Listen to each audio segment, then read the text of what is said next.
A top figure in Huawei was arrested in Canada. Now the Chinese government is threatening, release her or else. And Canada says, or else what, eh?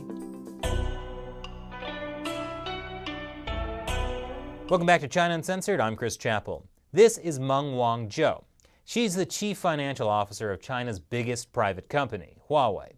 But she made a big mistake, going to Canada. See, Meng was at the Vancouver airport on December 1st, changing flights when Canadian authorities arrested her. She's suspected of orchestrating a scheme by Huawei to use the global banking system to evade U.S. sanctions on Iran. And now she's stuck in a Vancouver area prison called the Alouette Correctional Center for Women.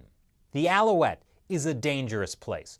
First, they pluck the feathers off your head, then your beak, then your neck. And that was a very obscure joke for all three of you who speak French. Anyway, Meng's arrest in Canada ought to be a lesson. She should have spent her winter visiting a tropical island nation like Vanuatu. Not so much for the warm weather, but because they don't have an extradition treaty with the U.S. Meng was arrested in Canada at the request of U.S. authorities. The U.S. accuses her of misleading multinational banks about Huawei's control of a company operating in Iran, putting the banks at risk of violating U.S. sanctions and potentially incurring severe penalties. If extradited to the U.S. and convicted here, she could face up to 30 years in prison. But even in her temporary Canadian jail, she's been badly abused. Don't take it from me, take it from Chinese state-run media, the Global Times. They say her human rights are being violated. They write that she has been subjected to rude and degrading treatment. For example, being put in handcuffs and even ankle braces. I agree. How dare Canada treat her like a common Chinese dissident? She's a VIP with connections. Actually, that's not true. A common Chinese dissident would have been beaten up at least once or twice by now. But the point is, Meng is not only the CFO of Huawei. She's also the daughter of Huawei's founder, Ren Zhengfei. He's worth $3.2 billion and he's a former officer of the People's Liberation Army. That makes her not just an heiress to the Huawei empire, but potentially a key figure in the Communist Party's shady relationship with Huawei. Huawei has faced accusations of conducting espionage on behalf of the Chinese Communist Party and of undermining American security by illegally using advanced U.S. technology to give the Chinese military an edge. Richard Fisher, senior fellow at the International Assessment and Strategy Center, told the Epoch Times that Huawei and another Chinese company, ZTE, are quote-unquote cat's paws for Chinese Communist Party domination. Now that should really give you pause. The Chinese company ZTE is a competitor of Huawei, and the U.S. recently banned ZTE from buying components from U.S. manufacturers. It was punishment for illegally selling telecom equipment containing American technology to Iran and North Korea.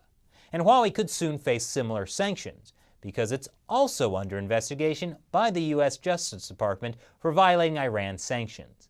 So it's little wonder that the Chinese Communist Party has rushed to threaten Canada over Meng Wanzhou's arrest. Here's my favorite Chinese Foreign Ministry spokesperson and second favorite Mortal Kombat character, Liu Kang. For Canada, if they do not correctly handle this matter, there will be serious consequences.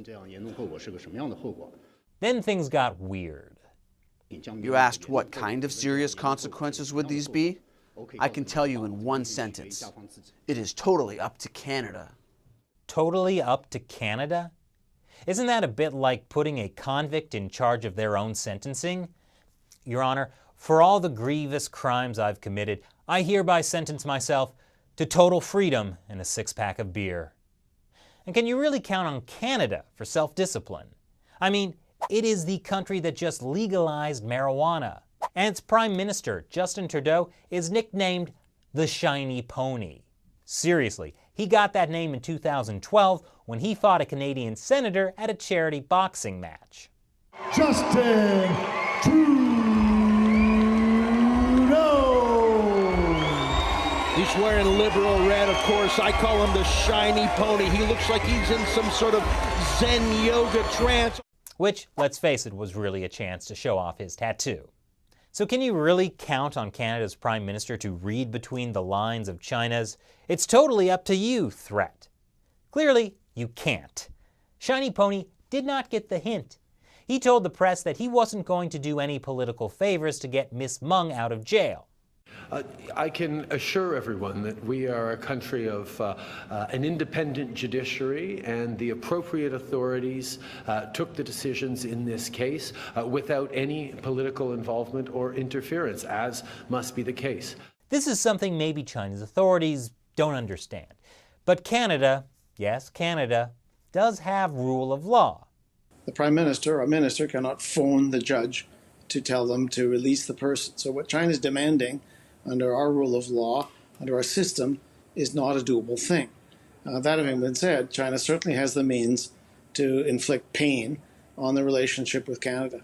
So after all of the Chinese regime's confusing threats that didn't sound like threats, it finally took party mouthpiece People's Daily to lay it on straight. They directly warned Canada that the only way to avoid paying a much heavier price is for the Canadian side to correct this error. So what they're saying is, unless Canadian politicians break the law, violate their extradition treaty with the US, and release Meng, there'll be hell to pay. So, how did Shiny Pony react to that? As I said, the appropriate authorities took the decisions in this case.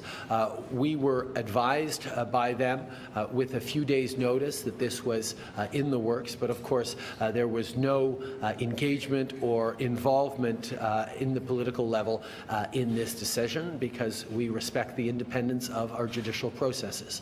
Yeah, Canada is not letting her go. And you know, as much as I like to make fun of Canada and Justin Trudeau, and oh man, I do. In this case, I have to say, TKO, Justin Trudeau. Justin Trudeau, get to it. You're not the shiny pony, you're the stallion. Let's just hope he sticks to his surprisingly big guns. So, what's happening with Meng Wanzhou's case now? Well, in accordance with Canadian law, she went through a hearing to determine whether she should be released on bail due to health concerns while her case is being decided. The judge ended up granting her bail, which means she won't have to stay in prison as her case proceeds. Meng's extradition case could last months or even years, since under Canadian law, she can appeal an extradition decision all the way to the Canadian Supreme Court. Meanwhile, I'm sure that there's no way that the Chinese Communist Party could try to put more political pressure on Canada to release Meng, like, for example, detaining a former Canadian diplomat in China. Well, what do you know? So what do you think about China's threats to punish Canada for not releasing Meng? Leave your comments below. And before you go, it's time for me to answer a question from one of you who supports China Uncensored through the crowdfunding website Patreon. Winnie Pooh asks, do you think conflict will still exist between the US and China if God turns China into a democratic and wealthier country? Or is it possible for a democratic country to become the second most powerful country which can challenge the US? Good question. Firstly, turning China into a democratic and wealthy country, this is something Chinese people have to take action on themselves. And to do that, they'll have to bring the Communist Party and its worst henchmen to justice, because China can never have meaningful democracy under a party that sits above the rule of law.